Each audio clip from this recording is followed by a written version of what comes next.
Hi, I'm MTGOpener and today I will tell you about my mono green devotion aggro deck. Uh, I would like to start with one thing. First, I'll just put the Nykthos, the land of all lands for devotion decks, and just express my opinion about the word devotion. So there are many decks today like green-white devotion, red-green devotion, for example, these two, which are called something devotion, right? But in my opinion, these decks are not devotion at all. Playing Nykthos doesn't make you deck devotion. Devotion means that you follow the principles of the color, that you like this color, and that you just fully exploit the possibilities of the color.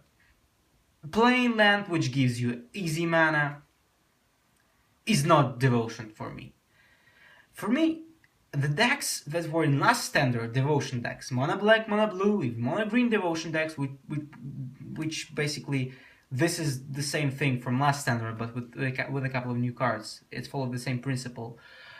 These were the real devotion decks.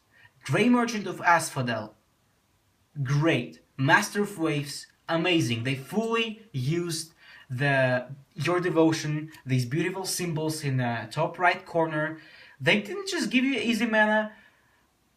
Merchant drained life from your opponent, gave it to you.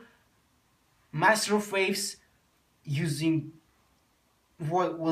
using tokens. It was like a very cool cunning move because blue is not really the color of power, but it's the color of skillful maneuvers and, well, playing a guy with a lot of tokens around him just because you have a lot of blue water drops on the cards I think it's really cool. The same goes for this deck. It's not just green deck with your coursers and your mana ramp in terms of, like, I don't know, what was the guy called? Satyr Wayfinder, and playing just Polukranos and stuff like that. No. This is real, in my opinion, real devotion deck. So I'll just quickly go through the mana base. The last interesting thing. I run 2 Nykthoses, and I have 4 fetches. Doesn't matter which ones, it's a mono green deck, no splashes at all. I play 4 green fetches. You can take Wooded Foothills if you want. And I play 16 forests, so that's 22 lands in total. Because it's an aggro deck and I don't really want to flood myself, and even with 22 lands today on the game day, it happened, unfortunately. So, the real devotion card in this deck, probably many of you know that already, is Aspect of Hydra. Oh my god, this card is bonkers. Today I was playing against a mono green devotion dude, and he just played a simple deck without any devotion cards except Nykthos, as I said, and he was like, yo, what's that? I'm like, that's +7/+7 for 1 mana and you are dead because of that card. He was just blown out. He didn't even know that it exists.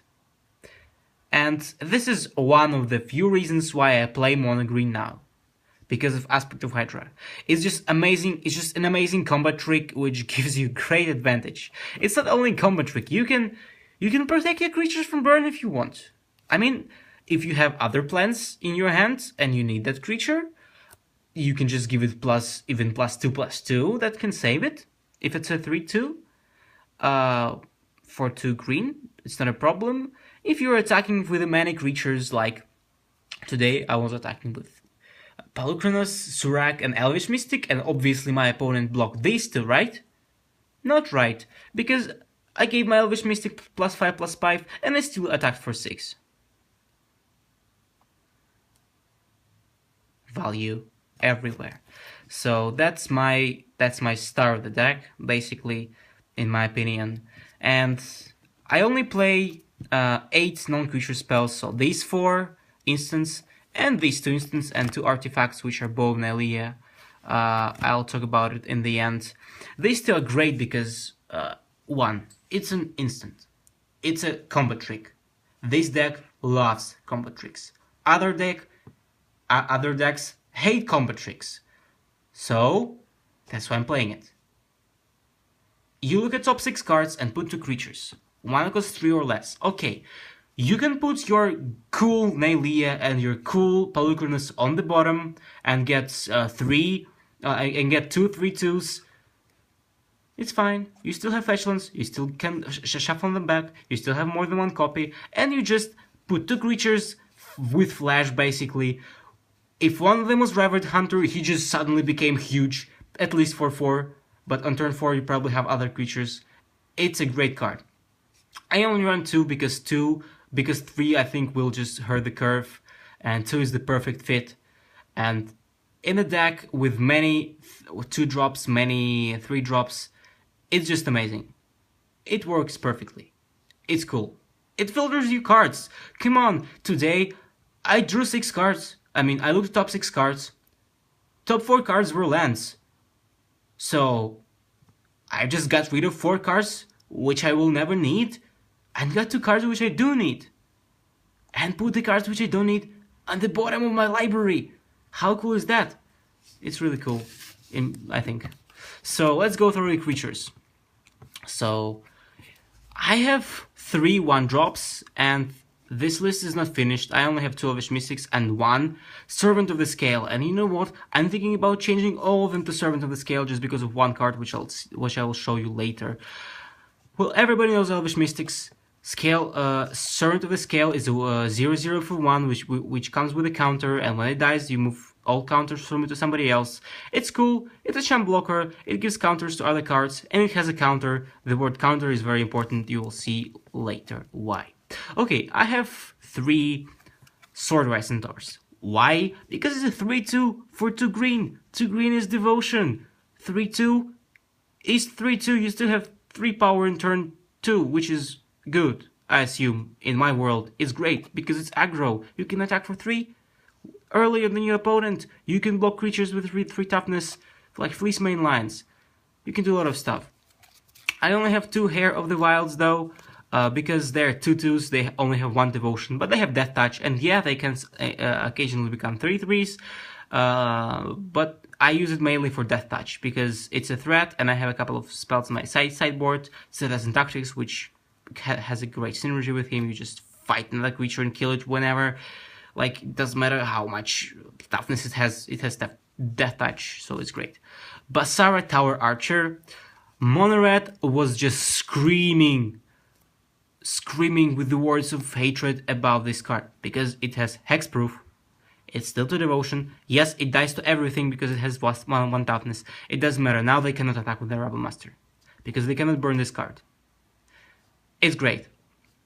It blocks dragons, it's great. It's a good blocker, and sometimes you can attack. Plus, it's a great target for Aspect of Hydra, because if it's not blocked, they cannot kill it in response to Aspect of Hydra. If it's not blocked, and you attack at least for 4, because you have to devotion here already. And with the Bow of Nylea, which again I mentioned the second time, but I'll talk about it later, you can block a dragon, for example Storm Breath, and just kill it with Bow of Nylea. How cool is that? Avatar of the Resolute. Oh, so here's the token, okay, counter guy. It's a 3/2 for 2 green, 2 devotion, rich trample, and he comes with a number of 1/1 counters for each other creature with a 1/1 counter. You wanna 4/3 trample reach on turn 2? You get it? You play this one on turn 1, play this one on turn 2. You don't need Mystics even. I only run 2, but it doesn't mean that you can run more. You can run 3 of them and run Swordwise Centaurs. You can run 4 of them and write just 1 Swordwise Centaurs, because you just can't run less. I just need 1 drops in my need no more 2 drops. But now I just had 2. I didn't have more. I didn't buy them. I couldn't trade them. If I trade for them, I will definitely replace them, because they're strictly better. And if you put Aspect of Hydra with this guy on turn 3, Amazing! It's a 4/3 trample reach, which if you play Aspect of Hydra, and preferably you cast something like Swordwise Centaur before, you give him +5/+5, and he is attacking for 9 with trample. Okay, enough. Boon Satyr is a great card. It's a great card. It's a combat trick. This deck loves combat tricks, as I said before. Still to devotion. Yes, it dies to many things because it has toughness, but it has flash. When you leave 3 mana open, your opponent always hesitates because he never knows if you have it in your hand. Maybe you don't, maybe you do. Sometimes I just leave 3 mana and they actually behave like I have Boon Satyr, which is quite sweet. And then I still play it in the end of the turn when they're like, okay, he didn't play it before blockers, so I can do something else. I can spend my mana to pump my Berserker. Okay, end of turn Boon Satyr. That's cool. It's not only mono red, it's a great card in general, and it kills Surrak. For example, if your opponent plays green, you can bestow it on a flash speed if you have Nykthos and a lot of mana. You can trigger Eidolon of Blossoms, which I have only one, and it's in the end of the list because I sorted the cards by mana cost. Okay, next devotion guys are Reverent Hunters. It's a 1/1 for 3 mana, but it gets 1 counter for each devotion. Amazing. You can cast this guy. It can be an 8/8, 7/7 easy mid game. Really hard to deal unless your opponent uses direct removal. And when I say really hard to deal, it's really hard to deal with. If you play it from Collected Company on turn 4 and you had some devotional ready, and you got another 2-drop for 2, and this means that you're getting 4/4 and a 3/2, which just proves that Collected Company is great in this deck. So I run 3 of them because I don't like running playsets of cards. I don't know why. I had a playset of Swordwise Centaurs, but then I added avatars, and yeah. So now let's go to my 4 drops. My 4 drops are, first of them is Surrak the Handcaller, the hasty guy. It's a great card. I don't think that you have to explain it. It's usually a 5/4 haste on turn 4 or turn 3 with Mystic. It gives you the devotion. It's legendary, which is not so cool, but it's still a 5/4. 4/4 mana, and it gives you other creatures haste as well. If you play Polukranos on turn 5 or turn 4 after Surrak, it's a 5/5 with haste, attacking with haste, 5/5 with haste. It's great. I just don't know how to explain it. It's great. Playing these 2 cards together, it just makes me feel so great. They're both legendary, which is bad, but I mean, haste is really cool. It makes this deck even more aggro, and this is what this deck means basically.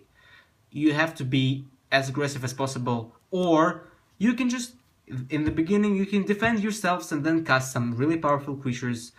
And no, unfortunately, I don't have a Tarkas. Didn't want to risk. But, you know, even Reverent Hunter can be dangerous if it's not killed. 7/7. If you play Nylea, 7/7 trample. GG. I have 3 Polukranos, by the way. And here's Nylea. I have 2 Nyleas. It's another last devotion card, which fully uses it. It's a 6/6 indestructible if you have 5 devotion for 4 mana. All your creatures, other creatures have trample, which is insane. It's insane. You give your creatures trample. If your opponent doesn't play many creatures with big butts, they're dead. Most of the time. She's your win condition. You put her, 5 devotion is obtainable with 3 cards. Just 3 cards. It's super easy. And again, you can give other creature +2/+2 for 4 mana. If you have a bunch of spare mana, it's always cool. Then I have 3 singleton cards. I'll play 1 Eidolon of Blossoms anyway. It gives you 1 card, but today I drew 4 cards from it because I played like him, Bow of Nylea, and 2 Satyrs, which was quite cool. It's at a 2, not aggro enough. Yes, it has the devotion, it's great. You still can block You can still chump block with him. It's not so bad. It still gives you 2 devotion, which is great. Can't complain with that. If it gives you more than 1 card, it's amazing, but not more than 1. Because if you have 2 of them in the game, it doesn't help. 1 Eidolon of Blossoms per game give you a small boost. It doesn't seem like much, but believe me, today it did. Even 1 card. In green there are not so many ways to draw a card. Just drawing 1 card can help you. It sounds silly, but it actually can help you. The next one is Whisperwood Elemental. Amazing. Immediate threat, everybody wants to kill it right now. 5 mana, 2 devotion. Manifest in the end of your turn. If you manifest your 2 drops, insane! Insane! You can unmorph them next turn, attack, and you can do so many things. If you manifest a land when you already have a land, it's even better. It does so many things. There are not enough instants and sorceries, so usually if you have 5 lands you don't need much. So manifest length is great. Manifesting creatures is okay because you always can unflip them and they have haste. I mean, they can attack at the same turn. I assume that you unflip them next turn, because after playing it for 5 mana, I doubt that you have something else. And the last card is Genesis Hydra. I play 1 mainly because it's a quite specific card. To take full advantage, you have to pay like 6 mana. 6 mana is not always easy to get, but today I was being able to play it for 8 mana. It was great. I just played her and I played Surrak, attacked. That's quite cool. So I'm thinking about adding second Whisperwood Elemental. This one is not mine, it's borrowed, so I have to find 1 more because my friend only had 1. Or, I don't know, or I just leave Hydra, because all these 3 cards, even though they're singleton, they're good. If you didn't draw Whisperwood Elemental, fine. If you didn't draw Hydra, fine. If you draw Eidolon, it's fine as well. You still have so many other awesome cards that these singletons are just always making things a little bit better, but you can survive without them.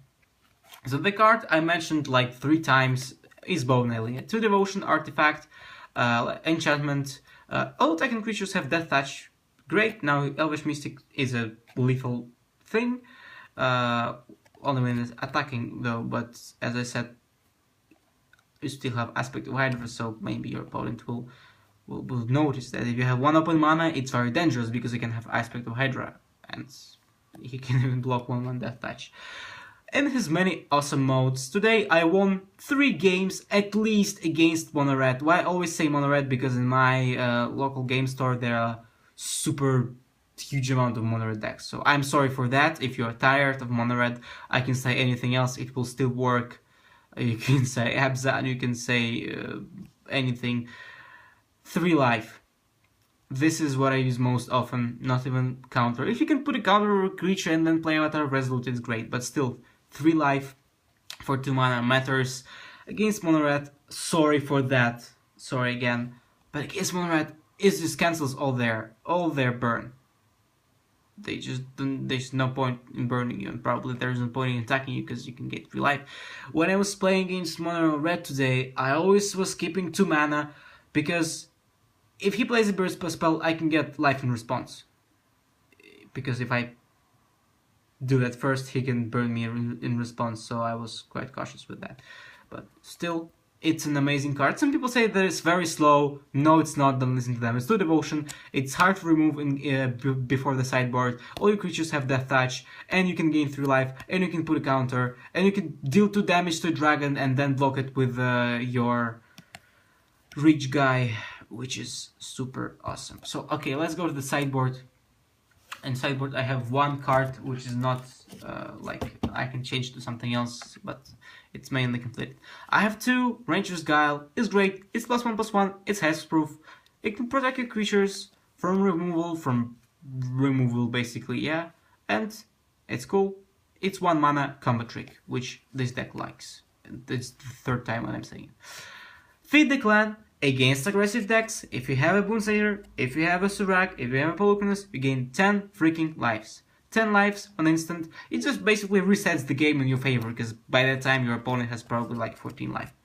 Plummet against all the dragons. Setessan Tactics against all the dragons and other creatures, and this removal is the best removal in green now in Standard because it has Strife. You cast it for 2 mana, you can strive it for other things, and you can just remove, for example, all their tokens. You can kill the Rebel Masters if you didn't want to attack with that. You can kill everything. It gives +1/+1, which is great because if you wanted to kill Rebel Master, now your 3/2 suddenly became 4/3, and it kills Rebel Master and it still survives, which is amazing. Strife for just 1 green mana is it's cool. It's just cool. You can wipe the whole board. I used to wipe the whole board in previous season of Standard with that card.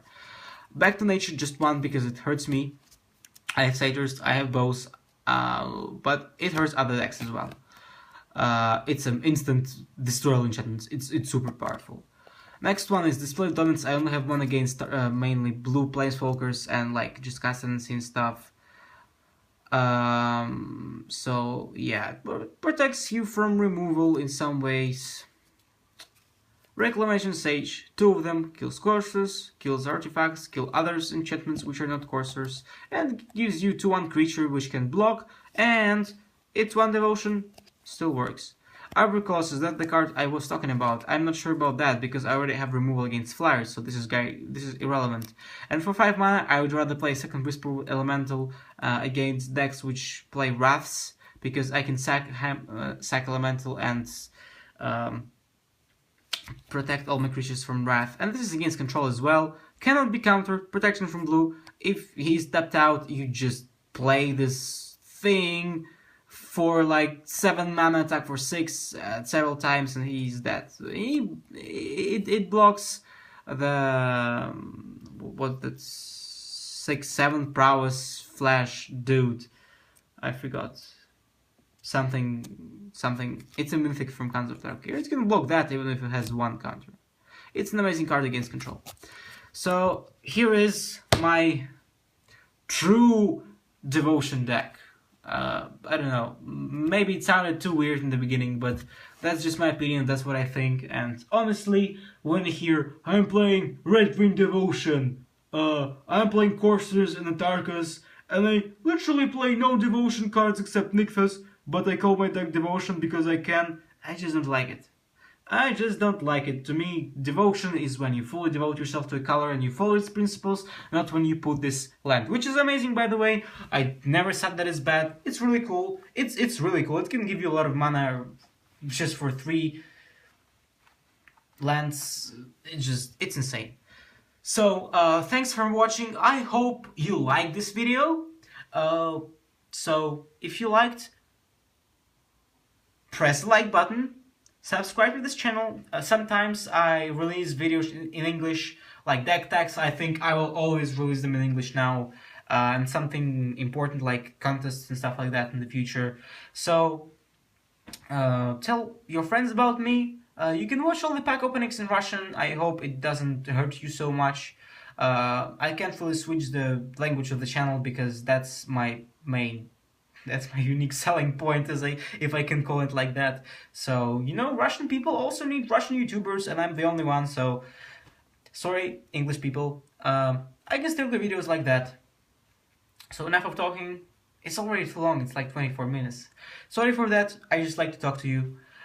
So comment in the comment below the video what you think about the deck, what you want to add, what you want to remove. And by the way, I think that I didn't say it before. I top 8'd with this deck today. Unfortunately, we had only 12 players because many of them left to GP Krakow. But here's my 1200 Red Regent, and I went 3-2, lost 2 times against Mono Red and against Red Wing Dragons. In Red Wing Dragons, I was just sitting the whole game. 2 games, in fact, I lost to 0-2 with 2 lands, which is not the land count which you want to have in any deck, unless you're playing 1 red. So, again, thanks for watching. I hope you like it. It was MTGOpener. I hope to see you next time. Bye.